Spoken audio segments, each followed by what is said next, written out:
Come here, Gracie. All right, a little weekly wrap up for the Tilly. She is living her best life here with all her new friends. Her best friend, his name is Friday. He's another training puppy, and I'm just assuming that they go out and they're study buddies. So this week I kept it really simple with her. I wanted to create a response to the different markers that I'm going to be using for training.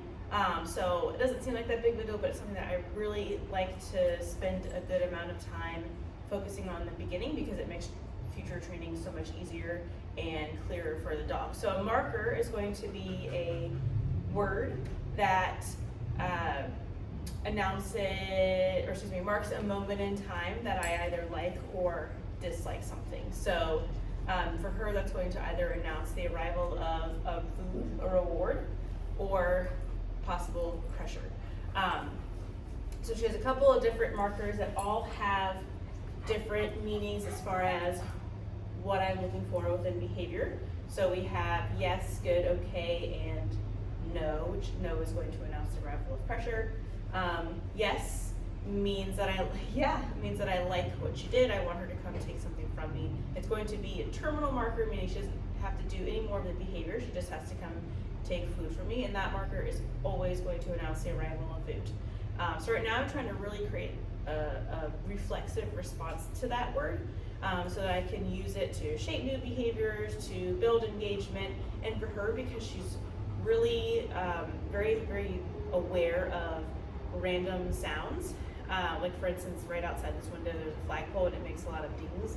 So a lot of times she'll lose focus with me and kind of like, what was that? So I'm trying to create new associations with things like that where she gets a little bit worked up over things that she's unsure of. So, are you tired? You've been out playing in the yard? Good and okay, those are going to be more so geared towards building duration. So when I lure her into a behavior, if I say the word good, I'm insinuating that I want her to keep doing that good, and I can pay her in behavior to keep her doing that, and then okay is going to be that terminal marker, and that just means the behavior's over, you don't have to do anything. Right now I'm paying her to come out of behavior, but eventually that'll be just a marker that just means you're done, you don't have to do this anymore. So it'll be, in order for her to understand the concept of you have to continue doing the behavior, we obviously have to release her out of behavior when we're done. Otherwise, she just can assume that she can just get up whatever she feels like. And then no, of course, means no. So if I'm putting her into a sit and she gets up out of the sit, I can say nope and put her back into a sit. Right now, super low criteria. I'm just getting her used to responding to the markers and playing around with me, engaging with me and things like that. I'm slowly starting to introduce verbal commands. I really want to make sure that she's showing me a consistent response before I put verbal commands on behaviors, just to avoid disassociation. So like if she's super distracted, I'm not going to start throwing a bunch of words at her for her to not do the behavior and then be a little bit cloudy in the understanding of what the actual command means. Yes.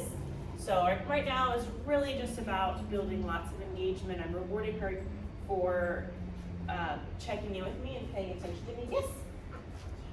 How I deliver that yes marker is going to be fun and playful. I want her to chase after it. I don't want to just be smashing food in the face. That's going to be more so for duration when I'm bringing reinforcers to her. Silly, yes. But I want to up the value of what I have to offer, even if she's motivated elsewhere and food is lower on the scale of motivation in that context. I can, please spit it out. I can, yes, make what I have to offer more interesting. Sit. Good. Introducing good my movement as a neutral thing so that she's responding good to the marker and not my movements. Okay. Very nice. Good girl. Another thing that we're working on is out.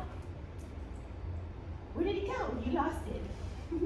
The floor is really out, speckly, so sometimes it's harder for them to see where the little hot dogs go. Hey. Hi. Out.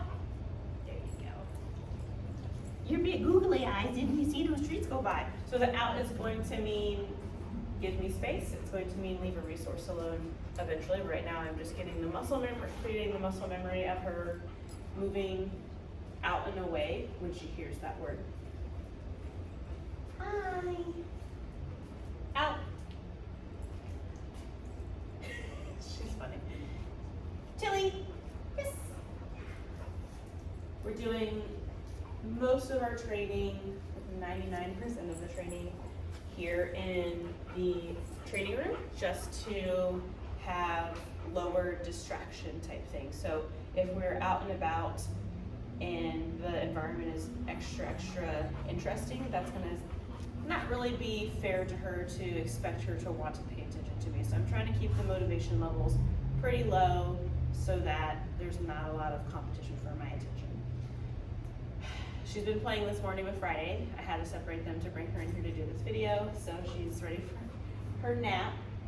If you have any questions, do not hesitate to reach out and I can answer any of those questions. Tilly, there's somebody trying to get in the store, so I'm getting a little distracted. All right.